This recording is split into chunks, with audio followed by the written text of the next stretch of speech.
Dikatakan, ada dua orang pemuda bernama Kenzo dan Tatsuya, mereka selalu berbagi cerita seram, satu sama lain. Kapanpun mereka bertemu, mereka harus mempunyai suatu cerita seram yang akan diceritakan. Suatu hari, saat Tatsuya sedang browsing di internet, ia menemukan sebuah website yang memiliki banyak legenda Jepang. Lalu, ia membaca sebuah cerita tentang jembatan gantung yang terletak dekat dengan rumahnya. Di website tersebut, terdapat banyak gambar jembatan tersebut dan sekitarnya. Saat ia membaca legenda ini, Tatsuya tahu bahwa Kenzo akan tertarik. Kemudian, saat ia bertemu Kenzo, ia menceritakan tentang legenda jembatan gantung itu. Jembatan gantung tersebut sudah tua usianya, yang digunakan untuk menyeberangi sebuah jurang. Dijelaskan dalam website bahwa jembatan itu terkenal karena banyak orang yang bunuh diri di sana. Setiap tahun, ada sekitar 20-30 orang yang melompat dari jembatan tersebut. Tak ada seorang pun yang dapat menjelaskan kenapa mereka bunuh diri. Mereka mengatakan bahwa tempat itu dihantui oleh arwah dari semua orang yang telah melakukan bunuh diri di sana. Saat Kenzo pulang, ia berencana untuk mengunjungi tempat tersebut. Dia sangat ingin melihat hantu. Pada saat malam tiba, ia berangkat ke pegunungan di mana jembatan itu berada. Diperlukan sekitar setengah jam untuk sampai di sana. Saat itu, sudah hampir tengah malam. Dia tiba di jembatan, dan tak ada seorang pun di sekitar situ. Sangat gelap dan hening. Suasananya begitu menyeramkan, dan membuat tubuh. Tempat ini menyeramkan, katanya bergumam sendiri sambil dengan hati-hati berjalan ke tepi jurang dan mengintip ke dalamnya. Dia mulai berpikir tentang semua orang-orang yang telah melompat ke dalam jurang itu. Pikiran itu membuat bulu kuduknya berdiri. Ini sangat menegangkan, dan merasa harus memberitahu Tatsuya tentang tempat ini.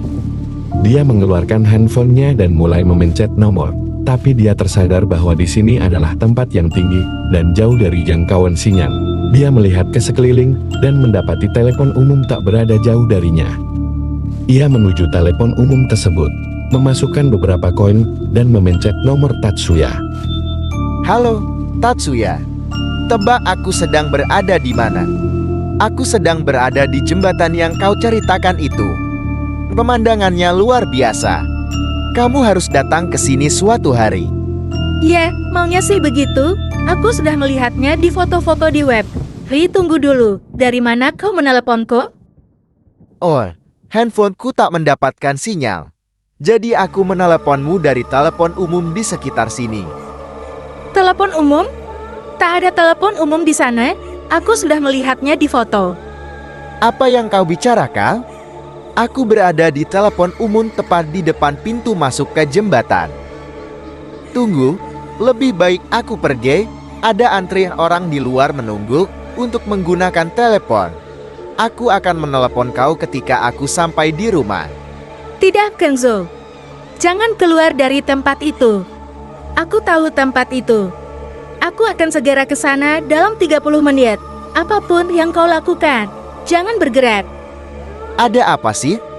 Berjanjilah untuk tidak bergerak sedikit pun, oke? Aku akan datang. Ketika temannya menutup telepon, Kenzo merasa gelombang rasa takut menyelimuti dirinya. Dia berdiri di bilik telepon, dan gagang telepon terus menempel di telinganya. Ia menoleh. Ia melihat antrian orang yang berdiri di luar bilik telepon, diam-diam mengawasinya. Sorot mata mereka membuat Kenzo menggigil. Setengah jam kemudian, ketika Tatsuya tiba di jembatan gantung, dia menemukan temannya berdiri di bagian paling tepi jurang.